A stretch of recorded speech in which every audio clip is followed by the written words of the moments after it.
Hello there, and welcome to my series, The Unfinished Arcs of Star Wars The Clone Wars.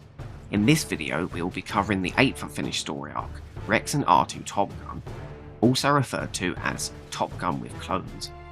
Please note there will be spoilers for The Bad Batch and Rebels. Back in 2014, this was the 10th unfinished story arc, but due to the completion of Ahsoka's Walkabout and The Bad Batch in 2020, it has now become the 8th. Taking up production code 709712 of the original Clone Wars production, this story arc would have been the second story arc of the full 20-episode 8th and final season. Consisting of episodes 5 to 8, this story would have acted as a sort of smaller scale cleanser story after coming off of the conclusion to Ventress's story from the previous season 8 premiere arc, Saving Voss. This story arc would have aired in the fall/autumn of 2015 had production continued as planned. As the title suggests, this story arc would have focused on Rex and R2 as they end up crashing onto a Ryloth Moon. The story arc was written by Brent Friedman. Due to the story arc being in the 7th and final production season, it did not get far enough into development to be assigned any directors for its 4 episodes. This story arc would have started out with the premise of the ground forces and pilot clones getting into a heated argument. At some point during this, D-Squad, including the pit droid WAC-47, would have reappeared in a cameo role, connecting back to Brent's story arc from Season 5. Eventually, Rex and R2 would crash land on a Ryloth Moon and become stranded. This is where the majority of this story arc would have taken place, focusing on Rex and R2. Rex would have been injured, presumably due to the crash landing. Taking inspiration from Terminator 2, Rex and R2 would reprogram a B-2 battle droid, but the name of said battle droid is a part of the arc Brent isn't allowed to reveal, as it apparently reveals too much about the story. This story arc would have started out light-hearted but have gotten dark over its duration, going to some unexpected places as a result. It has been said that some of this story arc would have also been inspired by Invasion of the Body Snatchers. At the time of the cancellation, just like Return to the Jedi and Saving Voss before it, this story arc only had draft scripts written, being the first story arc of the 7th and final production season to do so, as all arcs in that production season had not entered production by the time the Clone Wars was cancelled, including the now finished Siege of Mandalore. It is one out of 2 unfinished story arcs to only ever have one single Dave Filoni sketch publicly released for it, being the only official imagery for this story arc we have. A Ryloth Moon appeared in Season 1 and 3 of The Bad Batch. I believe this moon could have been the same one that Rex and R2 crashed on, which would also be efficient if they ever completed this story arc due to those moon assets now existing. The Rebels Season 2 episode The Honourable Ones seems to reuse the general concept of this arc, having 2 individuals of opposite factions stranded together and being forced to work together to find a solution to their problem. The reasoning for Rex and R2 crashing on the moon could be due to the fallout of the previously stated clone argument, with Rex potentially disobeying orders, getting into and trying to fly a starfighter, leading to him crashing as he's inexperienced at flying due to not being a clone pilot. I believe this arc would have really dived deep into the morality of the Republic and Separatists creating sentient beings to fight in a war the said beings are forced to take part in, harking back to an element brought up in the Dark Disciple arc, where Dooku puts emphasis on the Republic being worse than the Separatists because they use living beings in their army instead of droids. It's possible that a lot of the pilots seen throughout the show would have reappeared in this story arc, in a similar vein to how the majority of the bounty hunters did in the unfinished bounty hunter arc. This means that clones such as Kickback, Broadside, Goji, Warthog, Engel, Audible, Rod, Swoop, and Hawk, among others, could have made return cameos. Another theory is that this story arc would have shown Rex come across Gregor explaining how he knows him in The Bad Batch. This would be another indicator that this story arc is technically a sequel to the Season 5 D-Squad arc, which would make sense as this story arc would have aired 3 years later, which was roughly the amount of development time that these episodes took to make from pitch to screen. I believe Rex's conclusion to Ahsoka in the Siege of Mandalore about being thankful to exist could have come from character development from this story arc, as Rex would have most likely grappled with the weight of essentially being created and used to fight in a war, with him coming to the conclusion that without the war he wouldn't exist.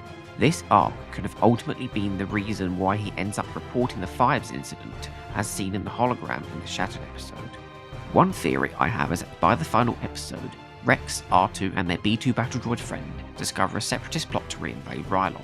This could ultimately be the way they get rescued, by sending a distress call, as well as explain why there is suddenly a new clone legion run by Hauser and the Bad Batch on Ryloth just after the war ended.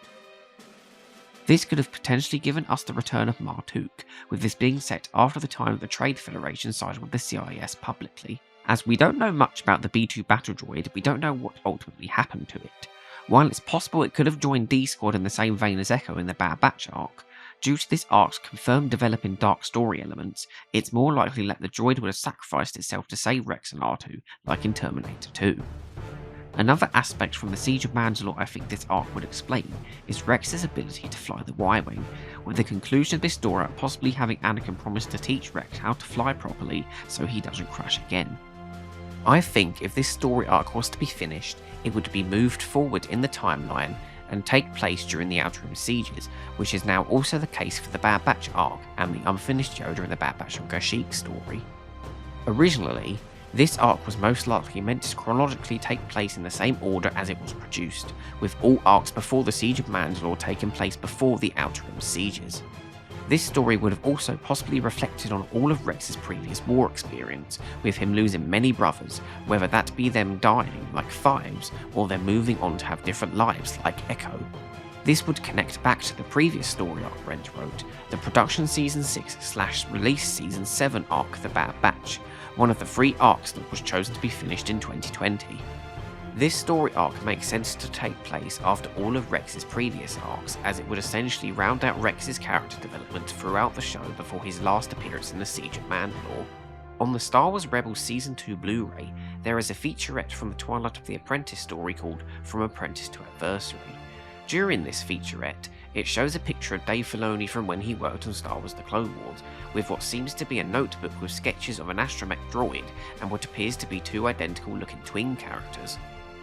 It's possible this was a part of this story arc, with the astromech likely being R2-D2 and the twin characters being this unknown life form that Rex and R2 encounter on the moon that potentially would learn more and more info from Rex and R2 and attempt to replace them and escape into the wider galaxy, in a similar vein to the Midnight Entity and the Not Things from Doctor Who. This could freak Rex out and cause the existential crisis he has with being a clone trooper, having a new perspective with this alien threat trying to become him. This could be the part of the arc that was a homage back to the invasion of the Body Snatchers. This unknown life form could be the ultimate villain of the story arc, with Rex, R2 and their B2 droid companion potentially having to prevent it from leaving the moon and spreading out into the galaxy.